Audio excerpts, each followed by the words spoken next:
Hello दोस्तों, आज मैं यस बैंक की बात करने वाला हूँ। यस बैंक के स्टॉक में 13 रुपीज़ का सपोर्ट हमने पिछले काफ़ी टाइम से देखा है। इस स्टॉक में गिरावट नहीं आ रही है 13 के नीचे, लेकिन इसके ऊपर भी ये ट्रेड नहीं कर पा रहा है।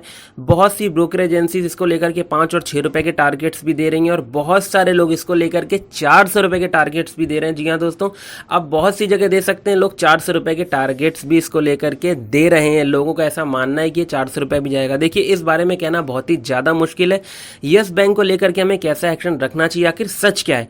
क्या इसमें सच में हमें 40,000 करोड़ रुपए की एनपीए की रिकवरी देखने को मिलेगी या ये एनपीए की रिकवरी होती नहीं दिखेगी? सिर्फ मैं रियलिटी के बारे में आज बात करने वाला हूं यस बैंक की। यस बैंक में आखिर होना क्या है, उसके क्या डेटा दिख रहे हैं, क्या न्यूज़ेस, जेन्युइन न्यूज़ेस क्या हैं, उन सब के बारे में सिर्फ मैं इस वीडियो के अंदर डिस्कस करने वाला हूं। तो चलिए शुरू करते हैं इस वीडियो को।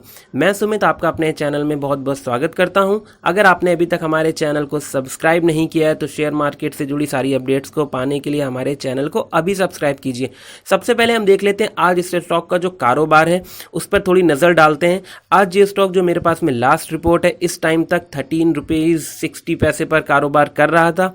आज ये सुबह मॉर्निंग में 13.55 पर ओपन हुआ था। मात्र इसमें 0.5 पैसे की हम इसमें आज तेजी देख सकते हैं। अब हम आ जाते हैं आपको यस बैंक के बारे में कुछ रियल चीजें बताने पर। थोड़ी सी चीजें समझनी होंगी दोस्तों। अगर आप पेशेंस के साथ समझेंगे तो आपको बहुत सारी चीजें यस बैंक से जुड़ी हुई समझ में आ जाएंगी। मुझे आपको थोड़ा सा समझाने के लिए जेट एयरवेज पर जाना पड़ेगा। जेट एयरवेज का डेटा को देखना पड़ेगा। जेट एयरवेज में पिछले काफी टाइम से हम गिरावट का माहौल देख रहे हैं। जब इसमें ऑपरेशनल होने की खबरें आई थी तो थोड़ा सा इसमें मोमेंटम आया था। अगर आप पिछले 5 सालों की बात करते तो इसमें लगभग 78% की गिरावट देखी जा सकती है। लगभग 450 रुपए की इसमें गिरावट देखी जा सकती है। इसके अंदर कर्जा लगभग 7-8 हजार करोड़ का है इस टाइम पर। और जो बहुत सारी खबरें चल रही हैं कि इनकी तरफ से बहुत ज्यादा पैसे की रिकवरी होगी, उसका सच क्या है ये आप थोड़ा समझ लीजिए। Lenders to Jet Airways India limited only stand to receive about 5% of what they are another blow to banks in the nation that are growing increasingly. Total यही खबरें हैं इसमें कि जो भी लोन दे रखा गया है बैंक्स के द्वारा उन सब का सिर्फ और सिर्फ 5% ही रिकवर होता हमें दिखाई देगा। एक एग्जांपल के लिए, जैसे कि टोटल जो जेट एयरवेज पर बेड डेप्ट है, पैसा बकाया है, वो लगभग 7,810 करोड़ का है और इसकी बदले सिर्फ उनको इसका 5% अगर आप निकाल कर देखेंगे तो 380 करोड़ ही मिलेगा। और इसी तरह से अगर आप देखेंगे तो लगभग जो पैसा इनका है वो 380 करोड़ मिलने पर कुछ भी नहीं मिलेगा। और ये टोटल मैं आपको बात कर रहा हूँ, टोटल कितना बकाया है जेट एयरवेज के ऊपर। और इसके अलावा जेट एयरवेज अगर ऑपरेशनल होती है तो उन्होंने बताया कि इसमें 9.5% स्टेक जो है वो लेंडर्स के पास जाएंगे।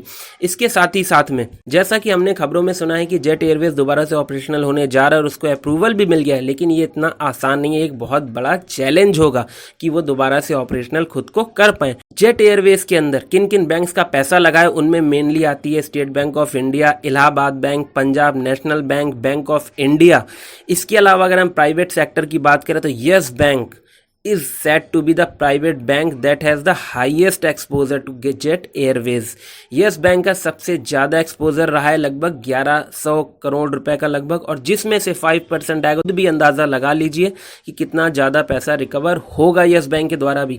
तो इनको ज्यादा एनपीए की रिकवरी यहां से भी नहीं होगी। अगर हम डीएचएफएल से बात करें तो वहां से भी एनपीए की रिकवरी बहुत ही कम होने की संभावनाएं दिख रही हैं।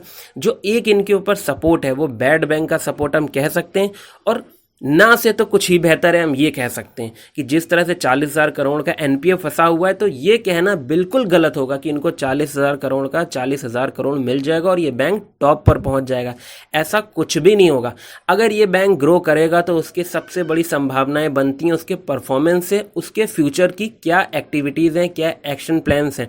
वो आप अपने एनपीए को रिड्यूस कर सकते हैं। जीरो करना बहुत ही ज्यादा मुश्किल है, जो पिछला उनका एनपीए रहा है जिस टाइम पे राणा कपूर वगैरह के आए हैं। लेकिन यस बैंक के लिए प्लस पॉइंट्स क्या हैं, अब हम उनकी बात कर लेते हैं। देखिए, यस बैंक ने मार्च 2020 में जब अपने आप को एसबीआई के हाथ में सौंप दिया था, उसके बाद से यस बैंक का परफॉर्मेंस बहुत बढ़िया रहा है। और Q4 के अगर हम इनके रिजल्ट्स देखते हैं तो उस टाइम पर प्रोविजनिंग की वजह से लॉस हमने काफी ज्यादा देखा था। और Q1 के रिजल्ट्स जो है एक तरह से वो सील हो चुके हैं, ब्लॉक कर दिए गए हैं उनको। इसी वजह से जो इनसाइडर ट्रेडिंग है उसको रोक दिया गया है 1 जुलाई के बाद से, क्योंकि रिजल्ट्स की खबरें पहले से इनसाइडर ऑफिस के एम्प्लॉयज़ वगैरह को हो जाती है, जिससे कि वो उसमें बहुत बड़ी ट्रेडिंग ना कर सकें। इसके लिए उनकी ट्रेडिंग को ब्लॉक कर दिया गया है Q1 के रिजल्ट्स तक की। उसके बाद में ही इनसाइडर ट्रेडिंग ओपन करी जाएगी दोबारा से। यस बैंक की डिपॉजिट्स एंड लोन बुक्स भी बहुत अच्छा परफॉर्म कर रही है। उनको काफ़ी ज़्यादा ऑप्टिमिस्टिक लग रहा है फ्यूचर को लेकर के अपने, और जो कि हमने देखा भी है, उनके डिपॉजिट्स भी बहुत ज़्यादा इंक्रीज हुए हैं, लोन बुक भी काफ़ी बड़ी है। उन्होंने एफडी रेट्स में भी काफ़ी अच्छे इंटरेस्ट रेट वगैरह भी प्रोवाइड करे थे, जिसके चलते हम यस बैंक में एक आने वाले टाइम में अच्छी ग्रोथ देख सकते हैं। यस बैंक का जो मेन इशू रहता है वो एनपीए को लेकर के रहता है, और एनपीए की रिकवरी को लेकर के वो काम कर रहे हैं। लेकिन जो लोग ऐसा इसको कहते हैं कि 400 रुपये के लेवल्स आएंगे, 300 रुपये के लेवल्स आएंगे, ऐसा अभी कुछ भी संभावनाएं नहीं नज़र आती हैं आने वाले 2 साल में भी। हाँ, हम ये कह सकते हैं जो लोग यस बैंक को लॉन्ग टर्म के लिए होल्ड करने का मन बना करके काम करेंगे वो यस बैंक में अच्छा प्रॉफिट कमा सकते हैं, क्योंकि यस बैंक दोबारा से 2020 में स्टार्ट हुआ है, हम ये कह सकते हैं न्यू बैंक है, और साथ ही साथ में ये अपना परफॉर्मेंस बहुत बढ़िया करते जा रहे हैं। इनका ट्रस्ट जो है वो वापस आ रहा है, पब्लिक इन पर ट्रस्ट करना स्टार्ट कर चुकी है, और लोगों ने काफ़ी ज़्यादा अपने डिपॉजिट्स भी यस बैंक के अंदर बढ़ाए हैं।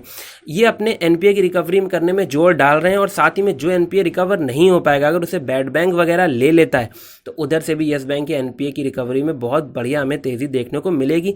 जैसा कि गवर्नमेंट ने कहा भी है कि वो गारंटी जो लगभग 31,000 करोड़ रुपए देने की बात कर रहा था, अगर वो प्रोवाइड करता है तो उसके तहत भी बैंकिंग सेक्टर्स को एक बहुत बड़ा बूस्टर डोज भी मिलेगा, जिसके साथ ही और भी बैंक्स के लिए फ़ायदा होगा। यस बैंक को तो बहुत ज़्यादा फ़ायदा मिलेगा।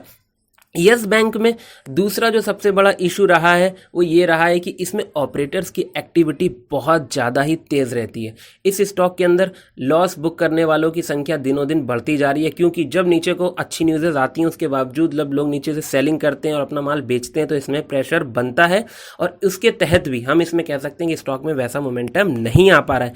इस स्टॉक ने जहाँ 17 और 18 के लेवल्स क्रॉस करे, उसके बाद में इस स्टॉक में हम एक अच्छा मोमेंटम देख पाएंगे आने वाले टाइम में। यस बैंक के स्टॉक में इतनी जल्दी कोई भी रॉकेट बनने की संभावना नहीं है। जब इसके Q1, Q2 वगैरह के रिजल्ट्स बहुत अच्छे हमें दिखाई देंगे, उसके बाद हम कह सकते हैं कि इस स्टॉक में एक अच्छा मोमेंटम दिख पाएगा। तब ये 40, 50, 60 तक की लेवल भी हमें दिखा सकता है, लेकिन 400 रुपये के लेवल कहना अभी बिल्कुल भी संभव नहीं है। जो लोग कह रहे हैं वो अब वही जाने वो किस हिसाब से कहते हैं। तो यस बैंक में आप होल्ड करके चल सकते हैं। एनपीए की रिकवरी को लेकर के जो रियलिटी है, जो सच है, वो मैंने आपके सामने रख दिया है। बाकी आप यस बैंक में अपना निवेश एक लिमिटेड अमाउंट के साथ में बनाइए, अपने पोर्टफोलियो में रखिए। अगर आप 1 लाख रुपए का पोर्टफोलियो रखते हैं उसमें 10,000 रुपए के यस बैंक को भी रख सकते हैं, लेकिन पूरी पूंजी यस बैंक पे लगाना मैं आपको कहीं से भी सजेस्ट नहीं करता हूं।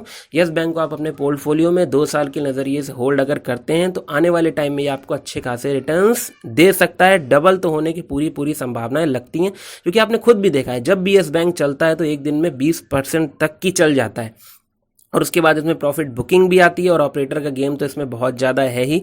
म्यूचुअल फंड्स भी अपनी बाइंग ज़बरदस्त बढ़ाते जा रहे हैं इसमें। तो मेरी राय में आप यस बैंक को होल्ड करके चलिए। बाकी आप कोई भी इन्वेस्टमेंट करना चाहते हैं तो एक बार अपने फाइनेंशियल एडवाइज़र से चार्ट वगैरह पर रिसर्च करने के बाद कीजिएगा। अगर आपको ये वीडियो अच्छा लगा है तो हमारे वीडियो को लाइक करिए, शेयर करिए, सब्सक्राइब करना बिल्कुल मत भूलिएगा। Thank you so much for watching this video.